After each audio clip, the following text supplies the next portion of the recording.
Hey everyone, if you are watching this video, you should have already completed the CarePortal orientation on how the technology works and really just some of the basics on what to be prepared for when it comes to actually using the technology.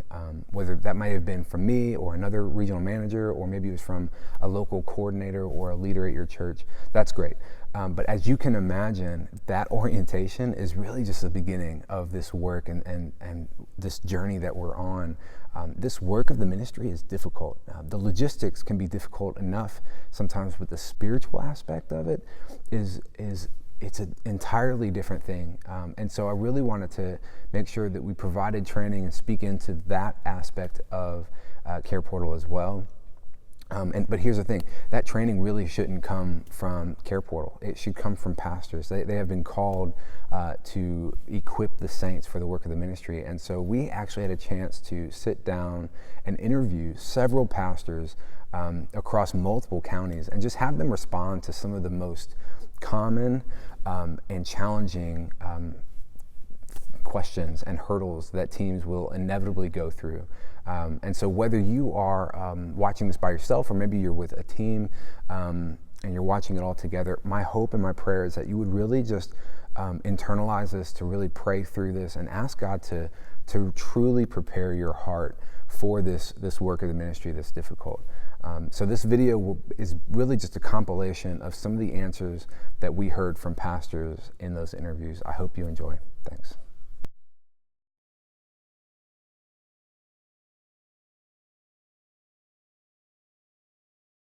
For those of you guys that are listening, that maybe point people in your church, the question comes up is why and how is this tangible need, this physical need, how is that connected to the child? How is that connected to permanency and the well-being of the child? That physical need is directly connected because the response can be the very thing that keeps a child in his placement, number one. Secondly, that physical response is an encouragement to that parent. If they can just get through that one crisis, that says to that parent, maybe I can make it another day. So what you did may be sending a message to that parent that you can make another day. The third thing it says to that parent, hey, the church responded. It's kind of like the old adage, people don't care what you know until they know how much you care. And I think that these types of surface needs are legitimate needs, and the way we meet them and handle them actually shows the love of Christ, because he was concerned not just about one part of us, he was concerned about all of us. And so that's what I would tell them, is that in meeting these needs, it's kind of like the funnel. Most people want to get people to a personal relationship with Jesus Christ. But you begin with some of the innocent things, if you will, some of the needs, some of the things right where they are. And as you develop that relationship by meeting those needs and showing the love of Christ, then you're able to hone in on truly the spiritual impact. I mean, Jesus was all about going and caring for the least of these. He cared for them first, and then he went to their house and ate dinner, and then they got saved. And so I think sometimes we miss the opportunity to love on people, and that's what will really draw them into a loving relationship with Jesus. You have to win the right to be heard, and people aren't going to let you into their life to deal with those root issues that are at the very heart of who they are, the core of who they are. They're going to be very guarded there. They're not going to open those doors just to anybody because you show up on their doorstep and say, hey, we're here to help. But if you fed them, gave them a bicycle, provided some housing for them, truly loved them, not as a means to an end to get to do that, but if you truly love them, and that's where you got to start, I think they're much more likely to open the door up to you than just showing them, hey, we're here to help. I just think people are skeptical and suspicious today, and I think I don't think you're generally going to be very welcome in that. Sometimes we think that the only answer ultimately is a spiritual one. We look at people who suffer in poverty. We reason that, as the Bible says, you'll always have the poor with you. But here's the thing. The reason we meet needs it is very spiritual to meet a need, because we're commanded to love one another, and love not just in saying so or believing theologically, but love is an action. And so when you minister to, when you meet the physical needs of someone, you're saying that that person matters, that they have value, and that you personally care. And by you caring, what that's going to produce in their life is, through the Holy Spirit, that's going to produce an opportunity and an openness for them to learn, so that you can supply the spiritual answer. But again, they're not being preached to, they're being shared with because they believe you love them.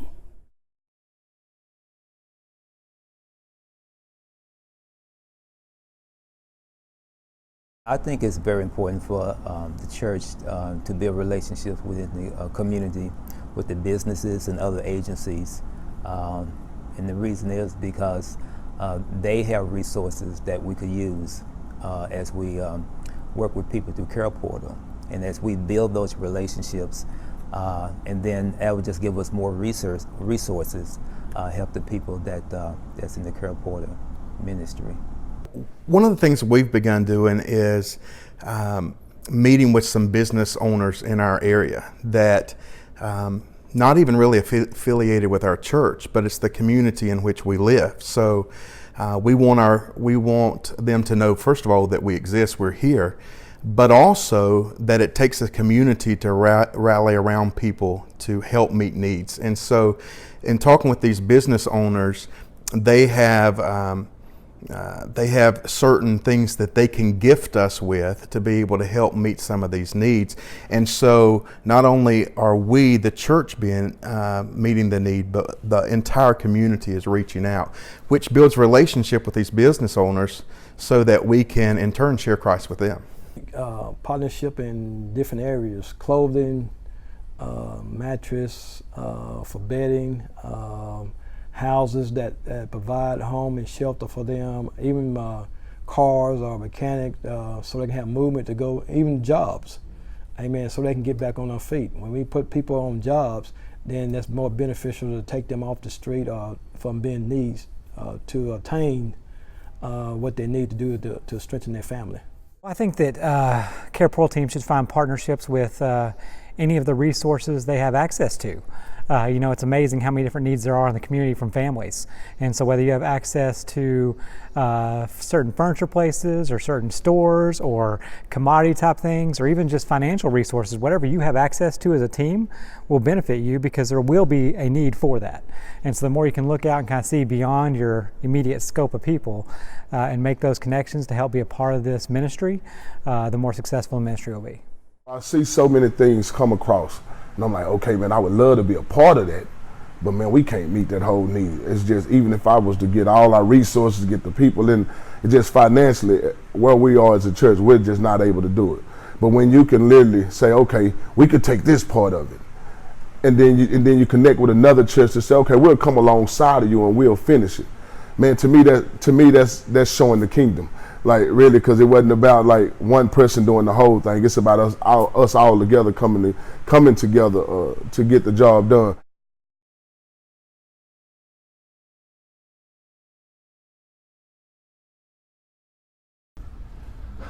I think when you step out of your comfort zone, number one, we love a routine. As much as we hate it, we get used to a rut.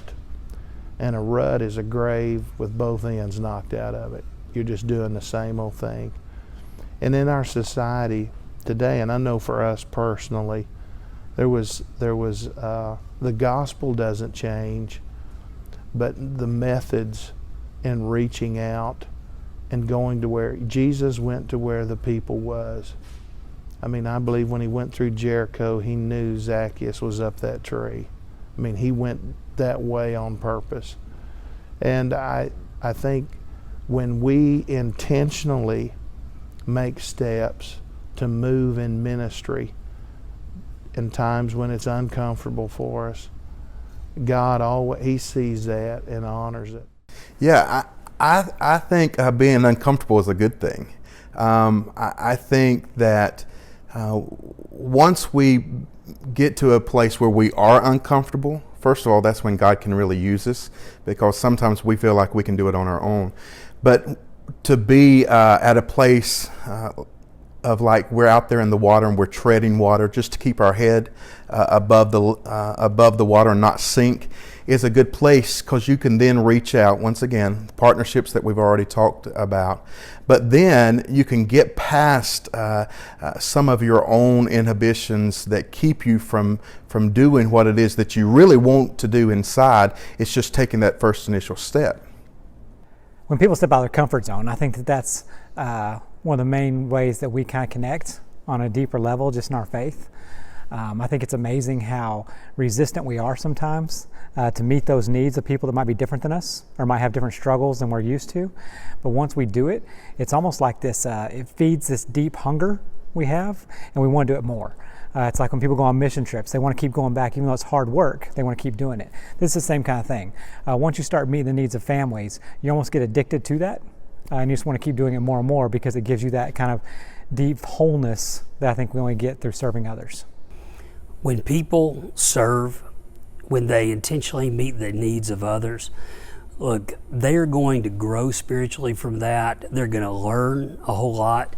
But actually, there is a study out there, an article on the benefits of volunteering. And some of those are simply you have a greater risk of avoiding depression. You have a sense of purpose and meaning, which that results in more self-confidence. It actually engages your brain. John Hopkins did a study in 2009 that showed that when you volunteer, it increases brain function. There's the happiness effect. It releases dopamine.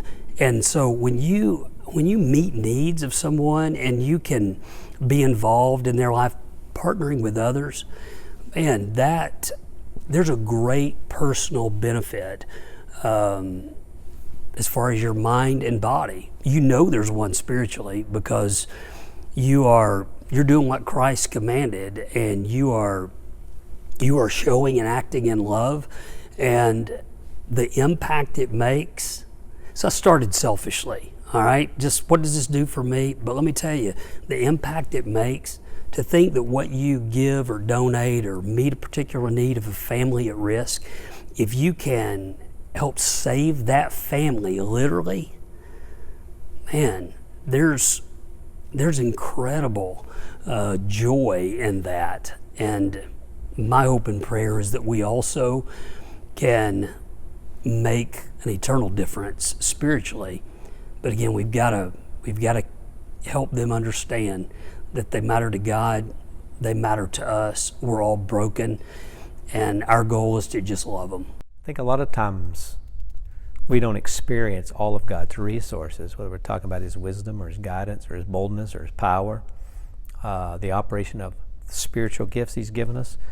We don't ever experience them because we're not out there we have to rely on ourselves. And if you ever get out there past your comfort zone, then you're going to be so dependent on Him, crying out to Him, Lord, I don't know what to do here. All of a sudden you know what to do, and you know where it comes from. Okay, we got a church in the middle of Stop 6 that probably would never go fellowship, to be honest, with this church here, because of demographics again.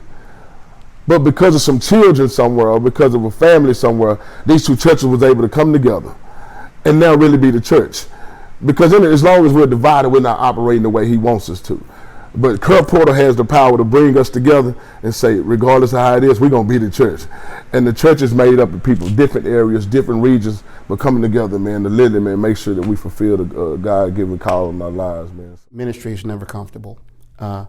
So whenever you're asked to give into a situation that is as critical as a child in placement, your giving is tied to your sacrifice. So the sacrifice may not be a crib. It may not be a sacrifice for you. It may not be a sacrifice for you to pay a light bill. That may not be a sacrifice. But the sacrifice comes to the extent that you're giving it to the crisis which ties you in prayer and in giving and as a person to the family or the child. Will it be uncomfortable? At times, it will be, especially when your gift means more than the crib.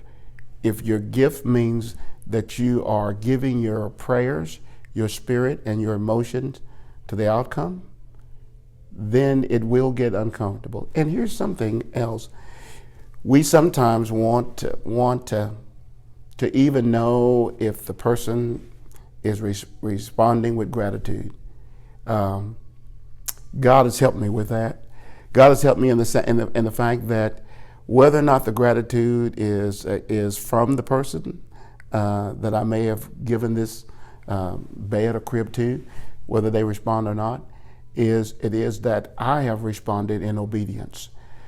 So please understand that your obedience to God is the blessing that comes, and then God is responsible for what comes after that.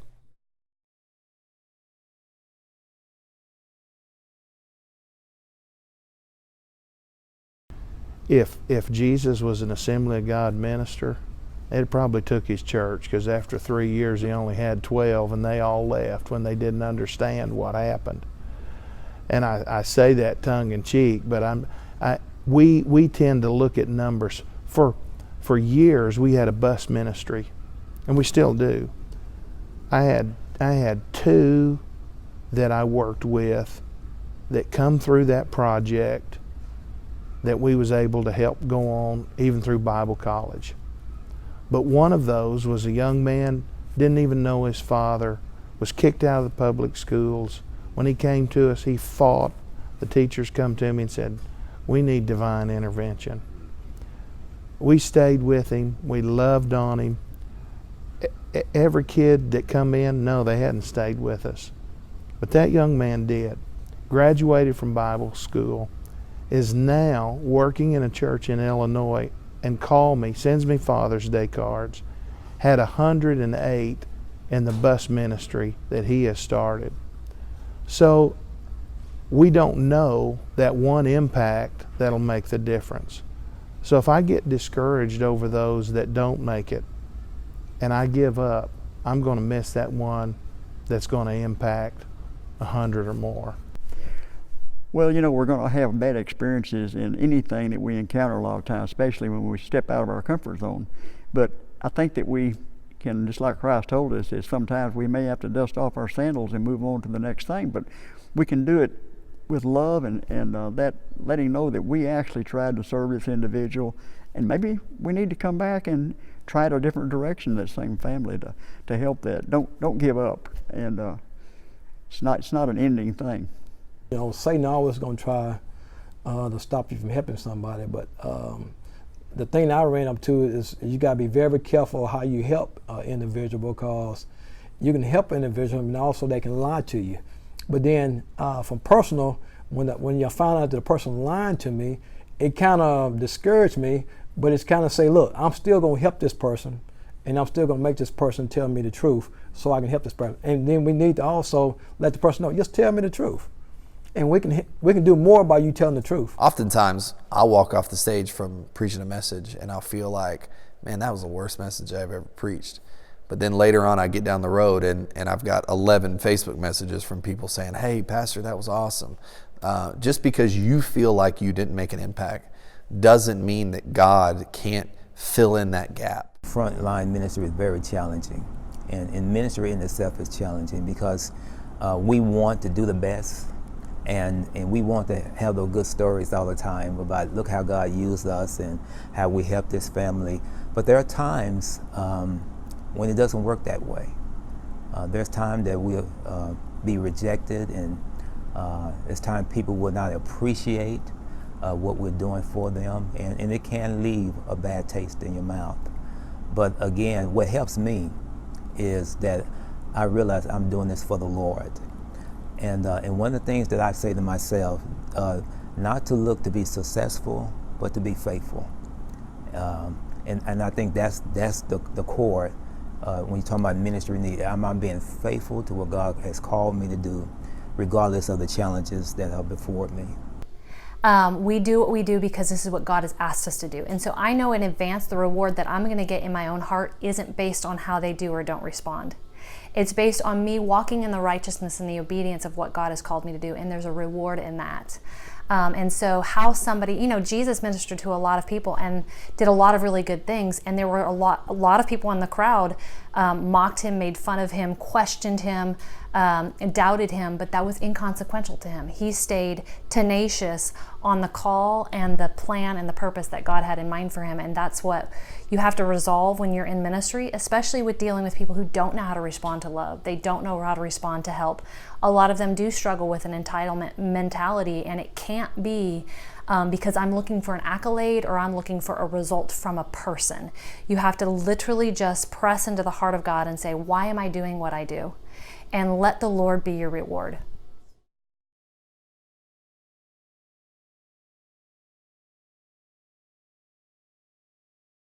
When you're dealing with spiritual warfare, don't look at it as that you're wrestling with the person or with the family, because that family is under attack.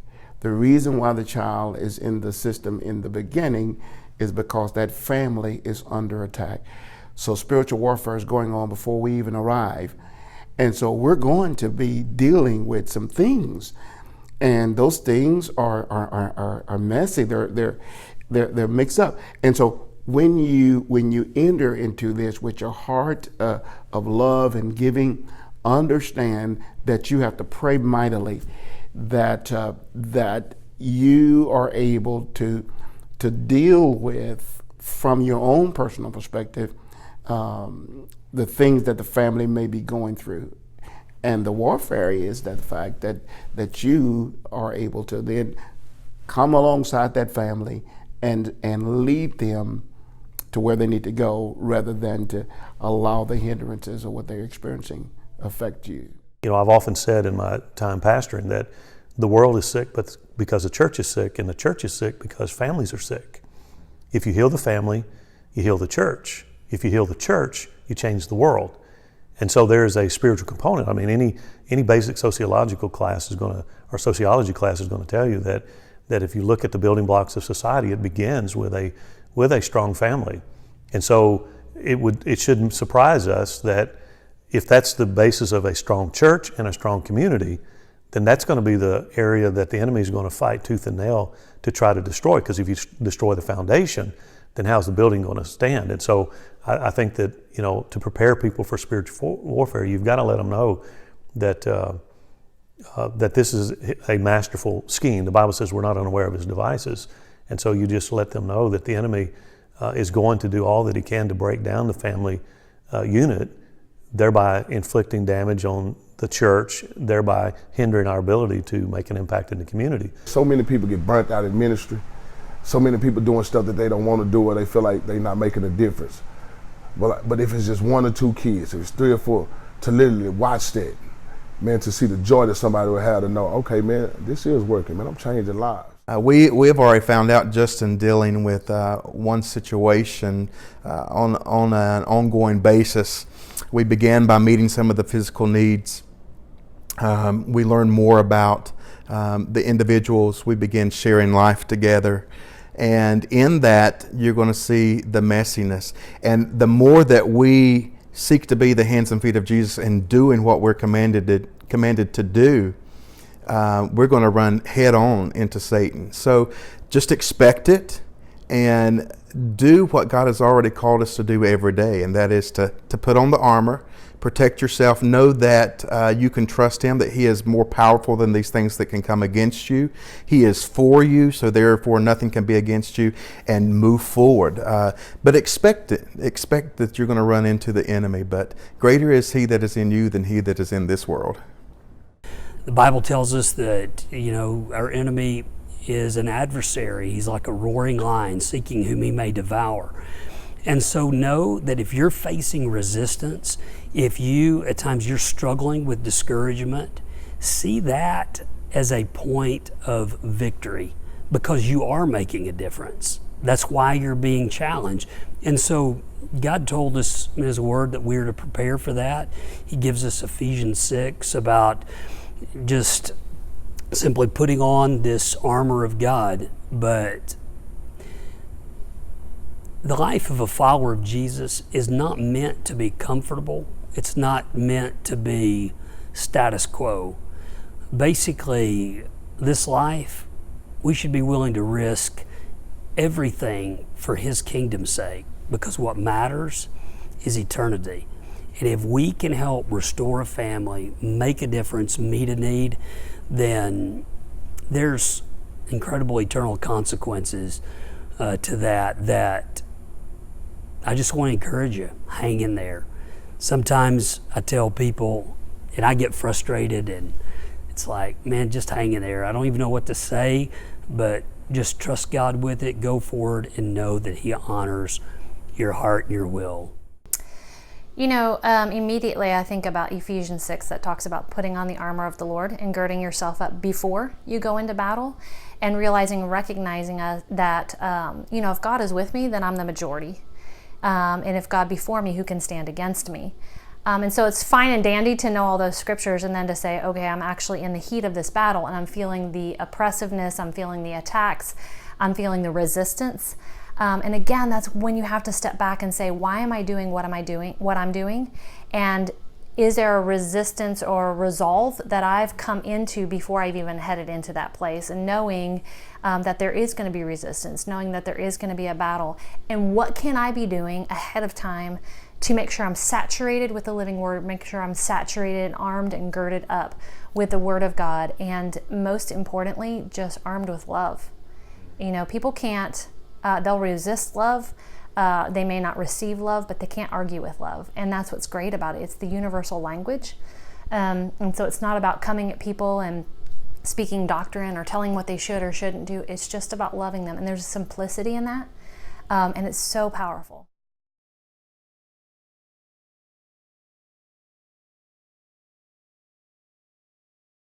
All right, guys. Hey, thank you again for watching. Thank you for your time. And look, as you encounter other aspects of this ministry, this work that's difficult and challenging, my prayer, my hope is that you would count it all joy, right? Just like James says at the very beginning of his letter to the church. It's really just a few sentences before he defines pure and faultless religion for us as being there to care for widows and orphans in their distress, and keeping ourselves from being polluted by the world. That closeness, we can't ignore that. I mean, when we are in this work of the ministry, it's going to be difficult. It's going to have trials associated with it. And so when you experience those, my hope is that you would also, lean into your church leadership, the wisdom and the encouragement and the equipment that they can bring to you in this work. That's what they're there for. That's what they're called to do, and they're ready. So thank you again. I can't wait to see what God does through you. So thank you so much for your willingness and your hearts to go and be ambassadors for Christ.